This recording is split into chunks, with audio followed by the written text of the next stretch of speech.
It's my privilege on why we are here.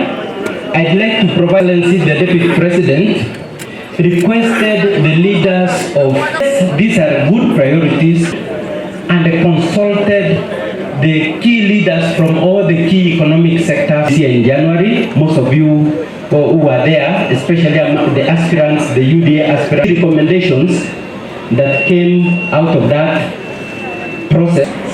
Engagement from low productivity to high productivity. Now, to highlight 3 sectors, because that applies across all the sectors, we do those households from poverty to high productivity, 12 bags on half an acre and up to 20 bags on 1 acre. Of Kenya Kwanza, are we going to commit to do to those kwa sekta ambayo imekuwa kwa haraka sana nchini Kenya. Kila pahali ukifika huwezi kosa sekta ya bodaboda ambayo I have seen the sector, most of the people from UDA wameanza. This is about coming up with circles ambayo tungependa sisi kama watu ambao tunajitegemea, ukiingia kama rais, you support us. Nataka niwashukuru sana kwa kutukaribisha hapa Kisii, na mimi nataka niwahakikishie ya kwamba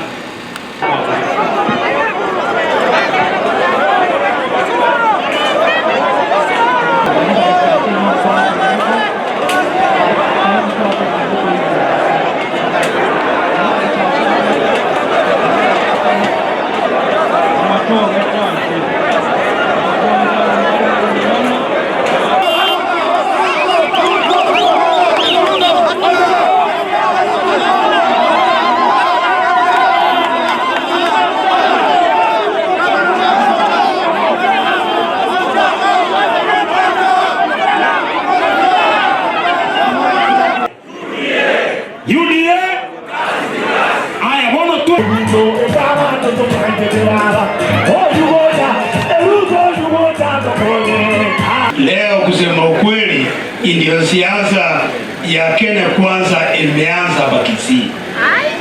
Your Excellency, all the candidates from all the 9 constituencies and the 45 wards are here today. Na sisi tumeamua kutembea pamoja kuanzia governor candidate mpaka tumalizie MCAs. Tumekubaliana tutasaidiana. We have one request made to you. Iko wale wengine ambao walishindwa kidogo wakarudi. We are going to bring them together.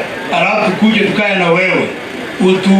You unite us so that you can work with one voice, because we want to make sure that you get 7% of the vote in Kisii County. Niliona rais wetu kwa runinga amesimama na yule mzee wa minyororo kutoka huko kwetu. And I saw the president visibly angry and chiding his deputy. I want to advise you, our president, we have given you the instruments of power, including the coveted position of the commander of the armed forces of Kenya. All the forces of violence are in your hands. It therefore bestows upon you not to have any opportunity to be angry with any Kenyan, because you can easily abuse your power. You can easily abuse your power. We did not elect you to be angry on TVs. We elected you to make sure there are no fuel queues in Kenya. We elected you to make sure we have affordable food. We elected you to make sure we have a workable education system. We elected you to make sure we have Kenya where everybody and everyone is peaceful with adequate security. Above all, we elected to show dignity and respect to anybody and everybody within your jurisdiction. That you can easily lose your temper and chide people means that you are losing direction as our president, but luckily you have only 3 months to go. Waiting for wananchi to elect a president who will not lose temper, who will not insult others, who will respect everybody, and above all, who will be responsive to the needs of each and every Kenyan, regardless of where they come from, their ethnicity, their religion, their race, or whatever. You have failed the test, my brother. You have failed the test. Na sisi tunataka kuambia ya kwamba ikifika tarehe 9, Rais Uhuru Kenyatta, iga mfano ya yule mzee wa heshima kubwa zaidi mwenye tulizika Jumamosi, anaitwa Mwai Kibaki. Tukimaliza kura, shikana na handshake partner yako, yule mzee kutoka hapa chini, muende nyumbani, muachie Wakenya nafasi ya kulinda nchi yao. Umekuwa na miaka 10 ukiwa pale, alafu umebakisha just about 100 days, unaanza kulalamika kwamba haujatekeleza wajibu wako kwa sababu deputy president wako hakuwa akikusaidia. Alafu ndio ukasema, ukaenda ukaleta yule mzee akusaidie. My friend, ulipoleta mzee alikusaidia kuongeza bei ya petroli. Ulipoleta mzee akakusaidia kuongeza bei ya unga. Ulipoleta mzee akakusaidia kukopa madeni zaidi. Ulipoleta mzee, hayo madeni ndio yamekuwa ushuru mzito kwa wananchi. Na huyu mzee naye amesema akipata atafuata nyayo zako.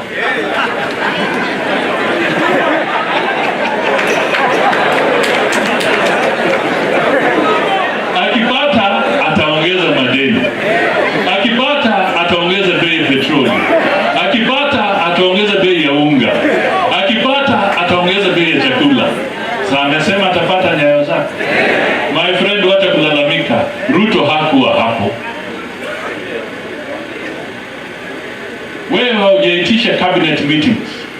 Umekuwa na mikutano ya BBI nyingi kushinda cabinet meetings. Umekuwa na mikutano ya Azimio Coalition nyingi kushinda cabinet meetings. And the decision making body in government is cabinet. Sio coalition ya Azimio na sio BBI. So if you have failed to deliver, do not pass the buck. Mr. President, the buck settles with you. It stops with you. Mr. President, stop kicking the can down the road. Ameweka mkebe pale, anapiga tu ikielekea. Wacha hii maneno.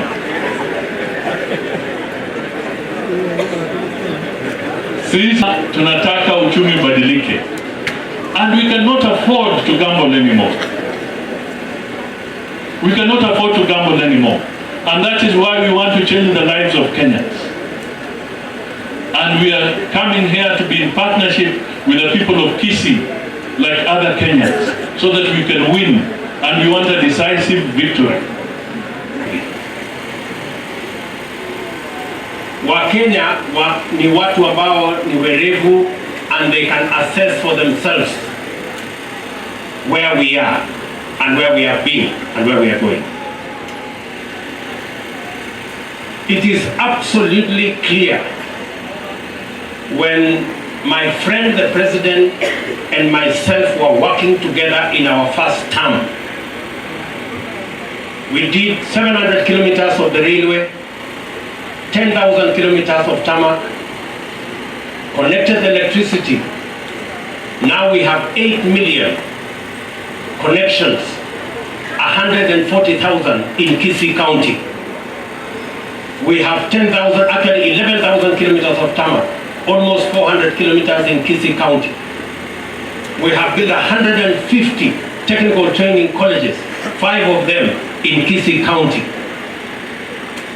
We equipped 94 referral hospitals, including 2 in Kisii County. In our second term,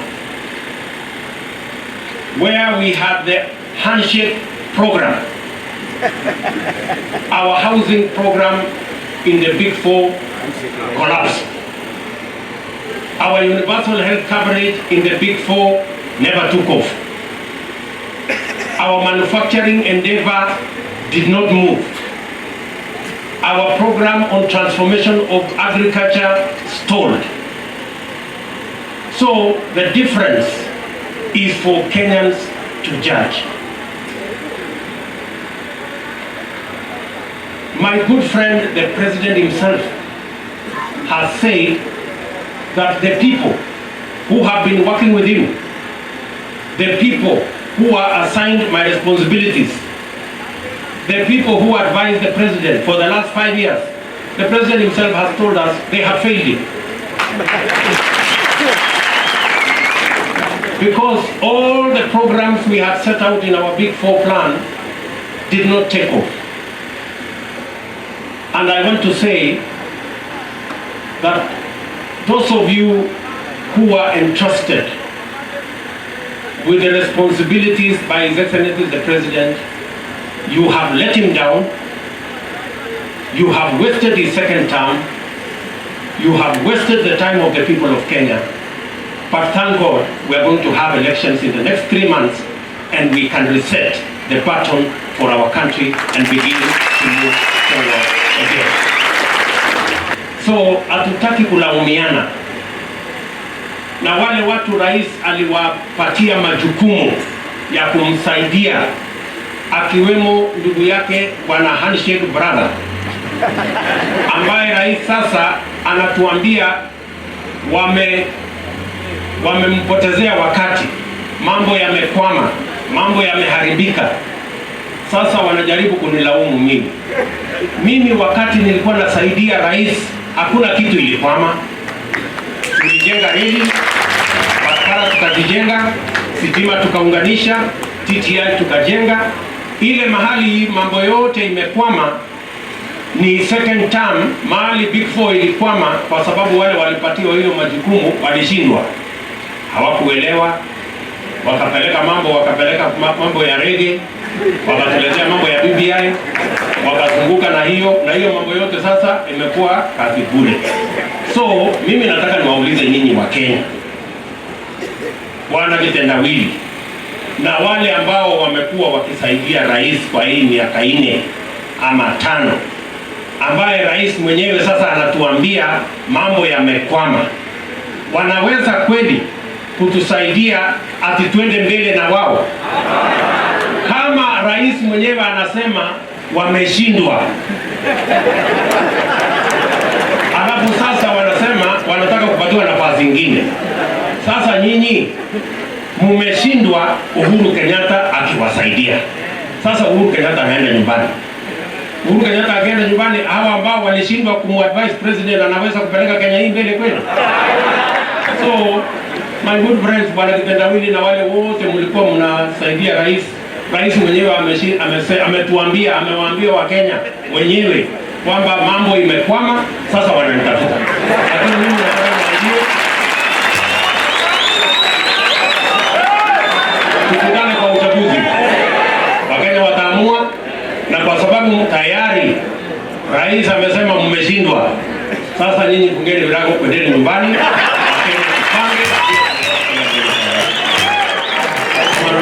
Sisi tunataka kusema kwamba Wakenya si wajinga. 2017 after election, mimi nikiwa kijana mdogo nilienda bungeni, nilienda State House. Mara ya kwanza yangu kukanyaga State House, Mheshimiwa Rais alisimama akashika microphone akatugombanisha kama watoto. The second day yetu kuingia bunge, bahati mbaya ama mzuri vile Mungu anakuanga halali, election yake ikakuwa nullified. Akaanza kutuita, akaanza kutubembeleza turudi. It has never been easy since 2017 for His Excellency Deputy President na sisi watu ambao tunamsupport. Mimi ambaye nimesimama hapa, I don't sit in any committee in the National Assembly.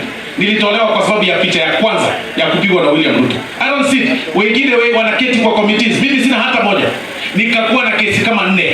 Na marafiki wa deputy president wote wakafukuzwa. Hata huyu mzee alikuwa chairman wa committee moja kule bunge. Walimtoa wakati aliingia UDA juzi. Wakamtoa bila hata kumuuliza swali. Ile maneno ya watu ya kusema kwamba His Excellency ali-abscond duty. The constitution is very clear. He can only support, he complements the work of His Excellency the President, and he does what is given. Unalaumu mtu ambaye hujapea kazi hata siku moja. Ukaenda ukapeana kazi kwa waziri fulani mmoja. Ukaacha deputy president ambaye alikutafutia kura. Hata Yesu bwana atakulaani bwana. Na hii wakati hata wacha niwaambie, wakati huu tarehe 9 mwezi wa 8, nyinyi watu ambao mnafikiria you own Kenya, you need to know Yesu ni Bwana, shetani ni kumbavu. Wakati huu kwa sababu hii maneno mnalazimisha, mnasema kwamba ame-abscond duty na nyinyi ndio mmemwonyesha madharau. Function zake mnakumbuka machifu wakaambiwa wasikuje, kila kitu hata kufungua kila mahali mnakataa. Project ambazo zenye alikuwa ameanza mkasimamisha, and then you keep blaming yeye kila mahali ya kwamba ali-abscond duty. Wakenya si wajinga, wanajua kwamba wewe Uhuru ulitapeli deputy president na sasa umetapeli Kalonzo. Sasa hivi ulimdanganya unampea deputy president wa Raila. Sasa mumweka kwa ile kona analia. Ulitapeli Peter Kenneth, ulitapeli kila mtu. Ulikuwa unataka kutapeli Mudavadi, Musalia Mudavadi, lakini ukasahau ya kwamba Musalia Mudavadi ni mwerevu sana. Hangekubali hiyo maneno. Ulitaka kutapeli Papa wa Roma Wetangula, akakataa. Sasa wewe umetapeli kila mtu, imebaki miezi 3 tu. Unaenda nyumbani kwa heshima. Sisi tutakuheshimu, lakini hatukuogopi. Heshimu deputy president of the Republic of Kenya. Wakenya wameamua rais wa 5 Sindio? Rais wa 5 anaitwa William Samoei Ruto. Anaitwa namna gani? William Samoei Ruto. Na muache kusumbuka na maneno ya running mate yetu. Sisi tumejipanga. We don't need interviews. We don't need committees. We don't need a committee of experts. Sisi tushajipanga. Tuko na deputy president. Hatutaki kwa maneno ya positions. Hiyo sio vitu vinatusumbua. Tuna discuss maneno ya economy ya wananchi vile tumekuja. Wangapi wanasema ni William Ruto ndio